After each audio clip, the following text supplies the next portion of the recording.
Так, господа, начинаем наш ежедневный обзор курса доллар-рубля. С чего бы хотелось начать? Ну, смотрите, во-первых, как я вам и сказал, в принципе, так оно и произошло. До 77 мы в итоге укрепились. На 77.50 мы в итоге не выходили, да? Ну и как видите, 7.650, про который я вам говорил, стал фактически уровнем поддержки, да? Ну, чуть повыше даже она тут смещена. Но если мы посмотрим на Форекс, то, в принципе, вот оно, видно прям как тело свечи, да, оно именно оказалось конкретно прям на 7.650. То есть видно, что его пошли на удержание. В принципе, это было абсолютно ожидаемо, я вам об этом сразу говорил. Причина это прежде всего, я считаю, конечно, связана с тем, что вышли наконец запасы по нефти. Я вам, как уже говорил до этого, да, что все события, которые будут происходить, они будут крутиться все равно вокруг цен на нефть.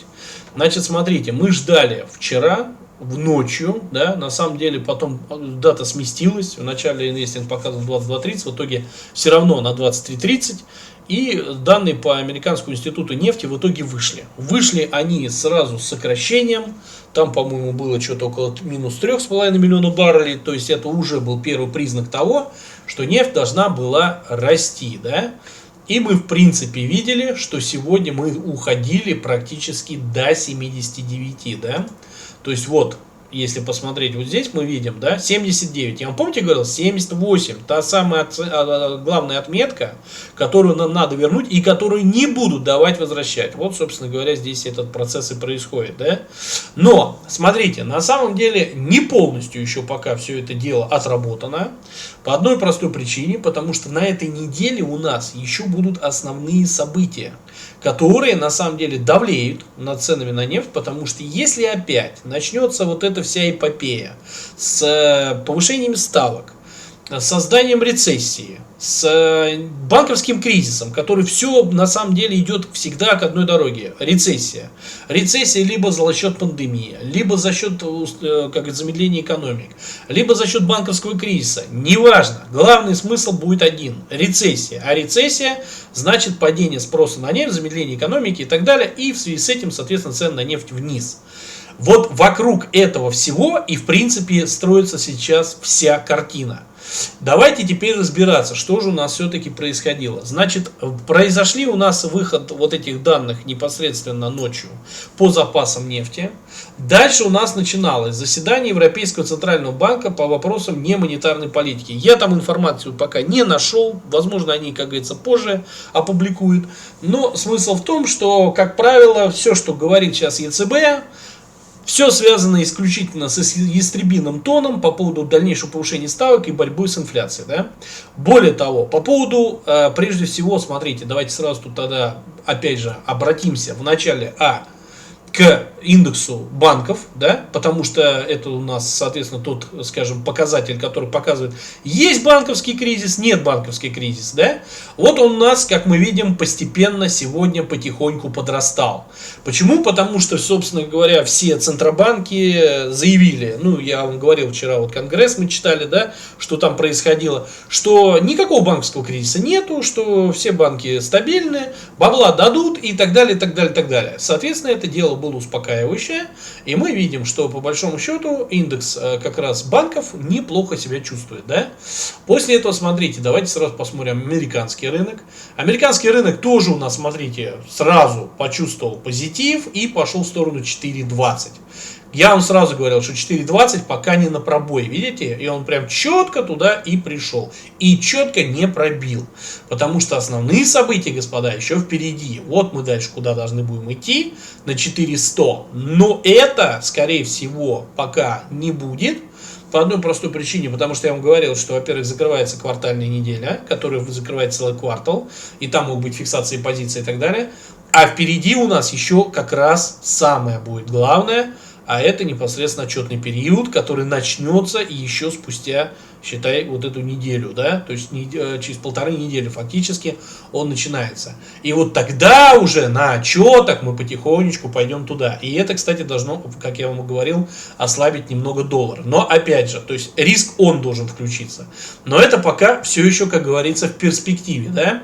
Теперь смотрим дальше. По нефти, да, мы видим, что когда нефть достигла 79, А когда она, господа, это достигла, она это достигла к 6 часам. В 6:30 у нас выходило на самом деле данные по запасам официальных нефти.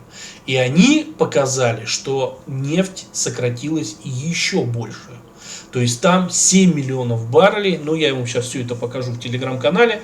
Значит, смотрите, после того, как индекс незавершенных продаж на рынке недвижимости вышли, да, там показали, что все, в принципе, улучшается ситуация, да, запасы сырой нефти, про то, что я вам сказал. И дальше, смотрите, все, по США, по большому счету, там особо никаких дальше не было таких серьезных каких-то событий, да. У нас вышел уровень безработицы в России, он сокращается. Рост реальных зарплат в России почти неизменный, там чуть-чуть, по-моему, чуть лучше, по-моему, стало. Рост реальных зарплат в России тоже такая же ситуация. Объем розничных продаж улучшился. А вот выступление представителя ЕЦБ Шнабеля, я, опять же, этой информации не нашел. Но теперь давайте смотреть дальше. Смотрите, господа, что у нас еще сегодня было очень важно. Значит, смотрите, президент России Владимир Путин сообщил о снижении инфляции в марте. По итогам месяца показатель опустился ниже 4%. Вот это уже было очень важно. Для чего? Правильно, для доллара, рубля и вообще рубля ко всем остальным валютам. А почему? А потому что если у нас инфляция не растет, что? Правильно, у нас курс должен будет ослабляться по рублю. О чем я вам и говорил, что за этими данными, я больше уверен, что Путин это не просто так сказал, потому что цены на нефть сдерживаются, пока никак они за 78 вернуться не могут. Инфляция падает, значит, экспортерам можно помочь, и значит, соответственно, чтобы бюджет наполнялся, курс рубля можно ослаблять. Что, собственно говоря, мы и видим, что в итоге мы вышли на 77 и, соответственно, 77,50 по доллару, по евро это, соответственно, 84. Да, вот видите, по Форексу четко, мы прямо идем по тому коридору, который нарисовал, да. И по юаню, смотрите, мы вернулись на 11,20. Почему? Сейчас я вам тоже все покажу. Смотрите. Значит, после того, как это сказал Путин, это был первый уже момент, который нам дал определенную информацию по дальнейшей ситуации с курсом, да. То есть мы поняли, что, я вам всегда говорил, что мы ищем баланс, да, Центробанк России ищет баланс между инфляцией и между наполнением бюджета, да, то есть, соответственно, помощи экспортерам. Теперь смотрите дальше. Что еще произошло? Вот, кстати, смотрите, запасы сырой нефти в США минус 7,5 миллиона баррелей. Это вот как раз тот самый принцип, вернее, тот признак, который, как драйвер, фактически и должен был повлиять на то, чтобы нефть пошла на 80. Почему она не пошла? Еще раз говорю, связано это с тем, что впереди ожидают вот этих данных, да, и ВВП США. Это будет у нас... Ну ладно, мы к этому сейчас вернемся. Сейчас я вам все это дело расскажу и покажу. Значит, смотрите дальше. Что еще немаловажно? Вот смотрите.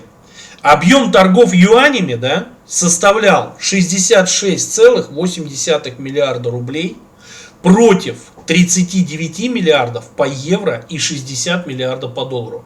То есть насколько получается перевес идет в юанях, да, и вот мы видим, юань сразу укрепляется у нас, да.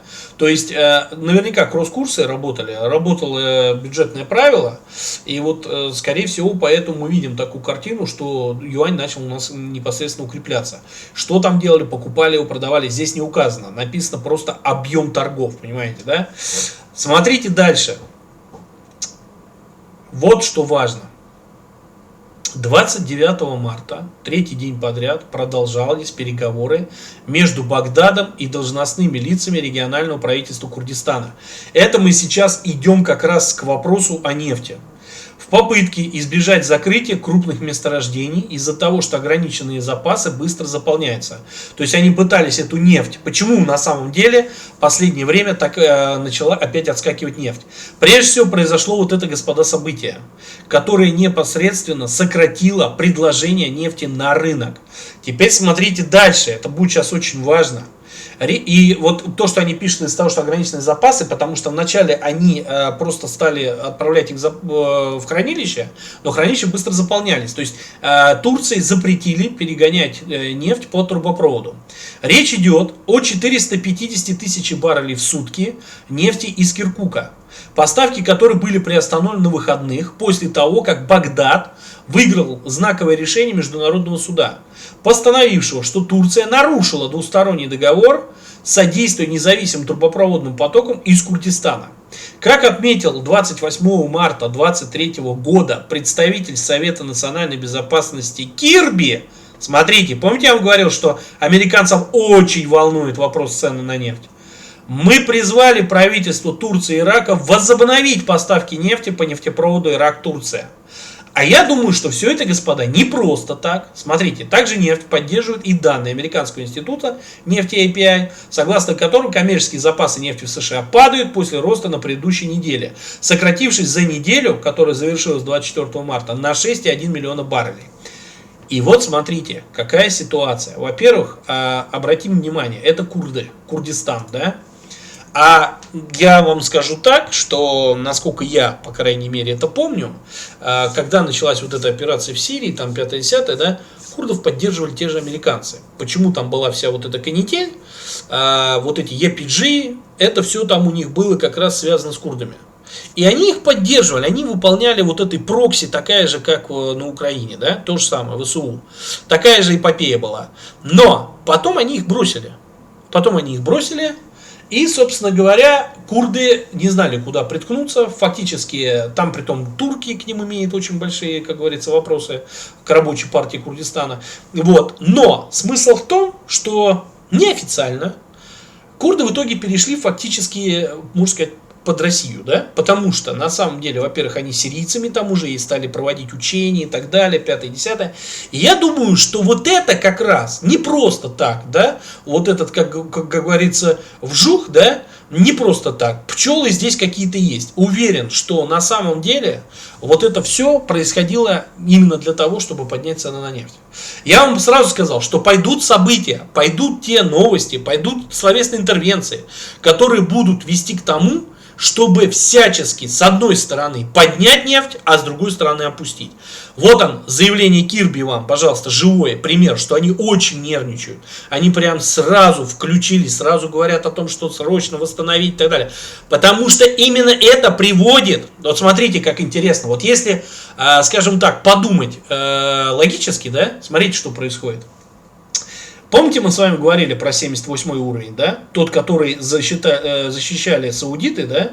За счет того, что у них здесь все-таки бюджет был сверстан, да? И я вам говорил, что пробить его просто так нельзя, да? То есть вот он был настолько защищенный, 80 уровень, его держали до последнего. И как его пробили? Вспомним, банковский кризис. Банковский кризис, после этого пошла там еще дополнительно эмоциональный слив, все стали избавляться от активов, потому что именно психологическая отметка была пробита, это был как сигнал, все, нефть пойдет вниз. И вот на этом его и пролили, и американцы хотели давить и дальше. Но нет, не произошло этого, потому что, естественно, я вам сразу сказал, что нефть не должна была так падать. Это было не рыночное действие. И в итоге, смотрите, восстановление 78-го, а теперь нужен точно такой же фундаментальный повод для того, чтобы вышибить его обратно за 78-й. То есть нужны опять основания. Вот для этого как раз, я думаю, и используются сейчас. Во-первых, впереди 3 апреля у нас это заседание ОПЕК, который как раз может заявить о сокращении. А мы говорили уже, что те же американцы уже сразу стали заранее сообщать, что ОПЕК не подтверждает, что они пытаются, рассматривать изменения своей, так сказать, политики, да. Но ОПЕК тоже не дураки, да, и саудиты не дураки. Все прекрасно понимают, что делает США и что они сделали вот здесь. Они все прекрасно это понимают. Естественно, вам это ни по телевизору, нигде не расскажут. Это все абсолютно надо, как говорится, дойти головой до этого. Так вот, в этой ситуации, естественно, они будут всячески способами своими, то есть ОПЕК с одной стороны, Америка с другой стороны, одни будут пытаться обратно опустить ниже 78, а, соответственно, ОПЕК ну и, соответственно, Россия, будут наоборот пытаться этот 78 восстановить. Вот что происходит. И вот эти события, они, я больше чем уверен, не просто так. Естественно, все это, господа, будет связано с курсом рубля. Потому что, понятное дело, что если цены на нефть вернут, соответственно, ну там за 80, 82, 84, естественно, рубль начнет крепнуть, а доллар начнет слабеть. Но мы всегда не забываем механизм индекса доллара, да, который у нас тоже присутствует. А индекс доллара у нас как раз может продолжать создавать давление. Вот что уже произошло, да, вот смотрите, я вам говорил, что он будет возвращаться.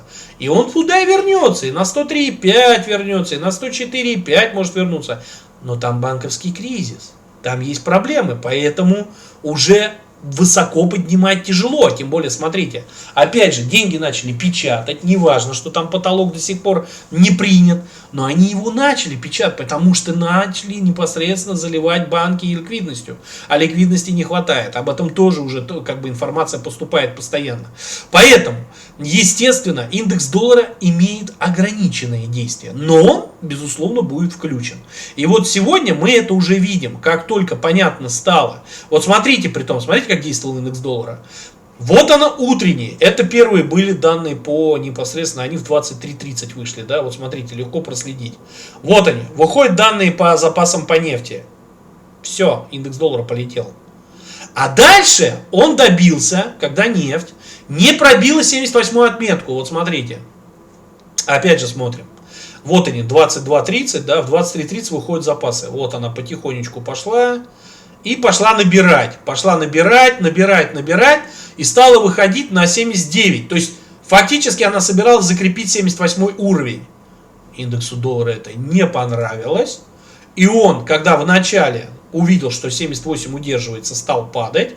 А как только он увидел, что нефть начинает пытаться закрепиться в районе 79, то есть за 78 и пробивать в сторону 79, он тут же пошел вверх. Притом он начал это делать перед тем, как вышли запасы. А запасы вышли в 18:30. И смотрите, он рос. Перед запасами немного сократился. И тут же, как только вышли запасы, после этого опять пошел вверх. Вот, собственно говоря, что и происходило. И на этом мы и видим вот эти вот непосредственно укрепления по доллару, да, по евро. Смотрите, по евро, вот по евро, да, вот по евро, тоже, да, на 84 мы почти вышли. И, соответственно, по юаню, да, потому что там явные были противодействия. Но надо понимать, что, еще раз говорю, рубль фактически получил информацию и от Путина, и вообще мы видели тогда статистику, выходила и так далее, что инфляция не разгоняется, а значит ослаблять рубль можно. Что, собственно говоря, и происходило. Ну, а теперь давайте, господа, посмотрим, что у нас ждет, соответственно, нас завтра. Завтра начинается очень интересный день. У нас завтра начинается ежемесячный отчет ЕЦБ. Дальше. ВВП США. Вот это тот самый показатель, который все ждут, первый. Потому что по нему, собственно говоря, будут судить. Есть рецессия, нет рецессии, нефть опять летит вверх. Как вы понимаете, это сразу приведет к индексу доллара повышения и, соответственно, укрепление против рубля. Да? То есть тут уже можно будет, вот смотрите, на завтрашний сценарий уже можно будет ожидать и попытку пробоя на 77.50 и, возможно, даже выше. То есть в район там 77-74. Вот если мы посмотрим с вами цели, да, видите, 78.50. Ну, я бы пока ориентировался прежде всего на первую квартальную. То есть 77.80, да, вот такой вариант. А по евро, соответственно, 84,5 где-то, да, то есть вот такой вариант. Это мы пиковые берем, смотрите, это не то, что она там останется, это будет пиковая. Ну, а по юаню, соответственно, до 11.30, я думаю, выше пока вряд ли, но могут быть попытки пробоя на 11.35, а так, смотрите, вообще цели, я говорю, уходят высоко. На 11.60, 1.40, 1.60 они уходят достаточно высоко, это надо четко понимать. Поэтому ВВП будет иметь большое значение. А прежде всего будет, скорее всего, оно, конечно, покажет, нет никакой рецессии. То есть ВВП, скорее всего, будет расти. То есть оно как бы с одной стороны без сюрпризов, то есть уже наверняка в цене. Но все равно реакция определенно может быть, потому что нефть может среагировать. Вот нефть может на это среагировать. Дальше смотрите, число первичных заявок на получение пособия по безработице в США, а это уже как раз статистика, которая показывает, что там с рынком труда, да, и, соответственно, если пособия сокращаются, значит, соответственно, вероятность повышения ставки растет сразу же. Если, соответственно, не сокращаются, а наоборот начинают расти, ну, тогда вероятность ставки смещается, но это, опять же, это все только, простите меня, манипуляция. Это хрень, на которую на самом деле рынок будет реагировать, да, но по факту она на самом деле играть роли не будет. Самое главное, что будет с нефтью. Если нефть полетит вверх, то и пофигу там, какие у них будут безработицы и так далее. Смотрите дальше. Речь члена Совета управляющего Нацбанка Швейцарии Махлера. Это надо будет послушать, потому что они обязательно, вот эти все комментарии Центробанк, я уже вам говорил, тем более Швейцария, тем более там они после, скажем так, вот этих вот слияний, да, когда там Credit Suisse поглотили, поэтому это, соответственно, имеет тоже будет значение, особенно там как раз будет очень много, поверьте мне, информации по поводу опять банковского кризиса.